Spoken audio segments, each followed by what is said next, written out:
Hey, it's Daily Drive, executive producer Jake Neer here in Detroit. Thank you so much for joining this bonus episode of the show. Earlier this week on Daily Drive, we heard from Windsor Mayor Drew Dilkins about President Trump's threat to block the opening of the Gordie Howe International Bridge between Detroit and Windsor. That bridge is already built. It's ready to open. But the threat is adding another layer of uncertainty for auto companies that rely on cross-border supply chains, which is pretty much all of them. We also heard a short soundbite from Glenn Stevens. He's the executive director of MichAuto with the Detroit Regional Chamber. That organization represents all kinds of suppliers and other auto companies here in Michigan that are very much affected by that.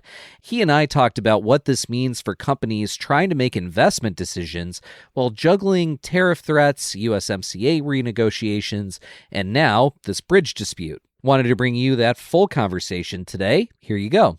I go back to January 20th of last year when the America First Trade Policy Act was issued. Since then, we've had a lot of sound bites and a lot of Truth Social posts. And so we're used to that. So the first reaction is, oh, here's a new one, but let's not overreact either. But this one was kind of out of left field. And we subsequently kind of think why that happened.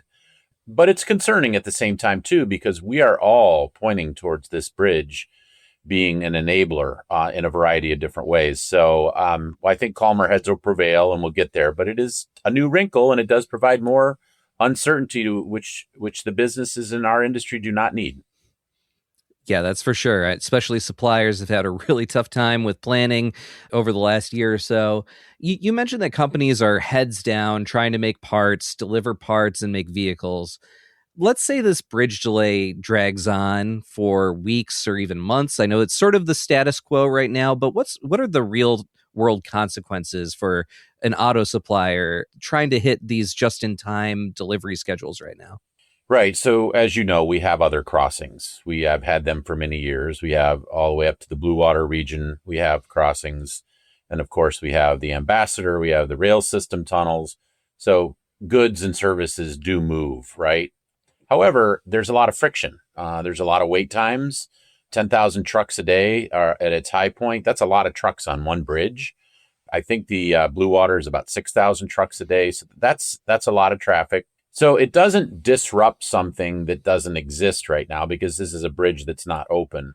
But this bridge does enable better, faster, quicker, and safer and more secure because of the way it's constructed, the way it's designed and engineered. I mean, if you visually look at it, you see it. But if you really understand that, and I've been getting updates from the Ironworkers Local 25 for quite some time, the intelligent transportation systems that are built into this, it provides a lot more security for our borders. And that's something that the administration wants, both administration wants. So I think at the end of the day, it's going to make the commerce better and safer in a lot of different ways, but it's not disruptive because it hasn't opened yet. So going back to the uncertainty factor of all this, no business leader obviously wants that. Everyone wants to be able to plan.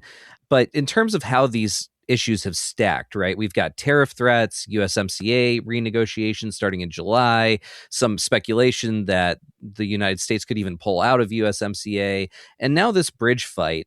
For Michigan auto companies juggling all these at once, what's the calculation they're making about future investments, especially in cross-border operations? Well, I think a lot of future investments have been on hold because of the uncertainty. There have been some that have broken free, and some companies have made some reshoring investments, but wholesale, a lot of folks are, for example, waiting for what happens with USMCA. But if you're moving parts back and forth between Canada and the US, and you are relying on a system that's going to get more efficient, you're probably going to take pause again because you have another wrinkle in this to see what happens. And again, it all boils down to, you cover this business.